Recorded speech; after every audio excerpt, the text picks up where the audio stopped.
नरेंद्र चंचल का नाम 1973 में पहली बार चर्चा में तब आया था जब उन्होंने ऋषि कपूर और डिम्पल कपाड़िया की डेब्यू फिल्म बॉबी में बेशक मंदिर मस्जिद तोड़ो गाना गाया था।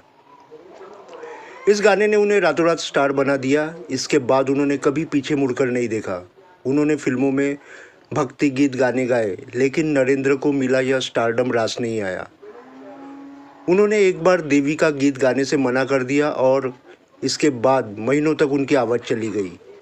आइए जानते हैं वह किस्सा।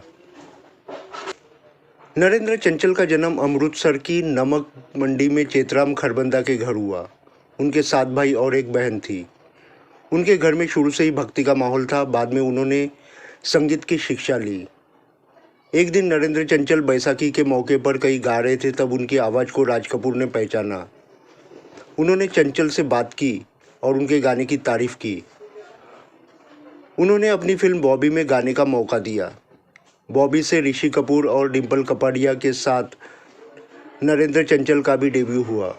इतना ही नहीं, बेशक मंदिर मस्जिद तोड़ो गाने के लिए नरेंद्र चंचल को बेस्ट सिंगर का फिल्म फेयर अवार्ड भी मिला।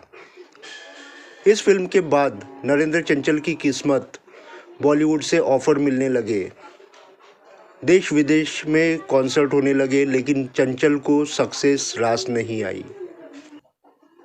दरअसल फिल्मों में काम मिलने के बाद उन्होंने मन बना लिया था कि वह भजन और माता के गीत नहीं गाएंगे।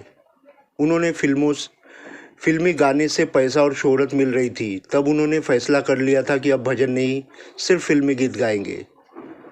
सफलता का नशा सिर पर चढ़ गया था।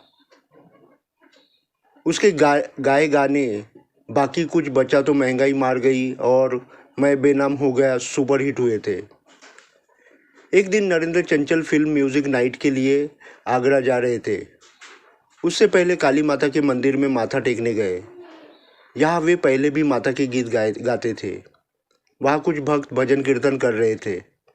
उन्होंने नरेंद्र चंचल से एक भजन गाने के लिए कहा। उन्होंने सोचा, मैं इतना बड़ा स्टार गायक सड़क पर क्यों गाऊंगा। तब उन्होंने तबीयत खराब होने का बहाना बनाया और बिना गाए वहाँ से चले गए। लेकिन उस रात ऐसा चमत्कार हुआ कि उनकी आवाज़ ही चली गई। वो समझ गए कि माता रानी ने मुझे मेरी गलती और अहंकार की सजा दी है। नरेंद्र चंचल कई महीनों तक आवाज़ के बिना रहे। उनका ट्रीटमेंट चला, वह ठीक हुए तो उन्होंने सिर्फ माता के भजन और गीत गाने का फैसला किया। उन्होंने फिल्मी गाने से तौबा कर ली।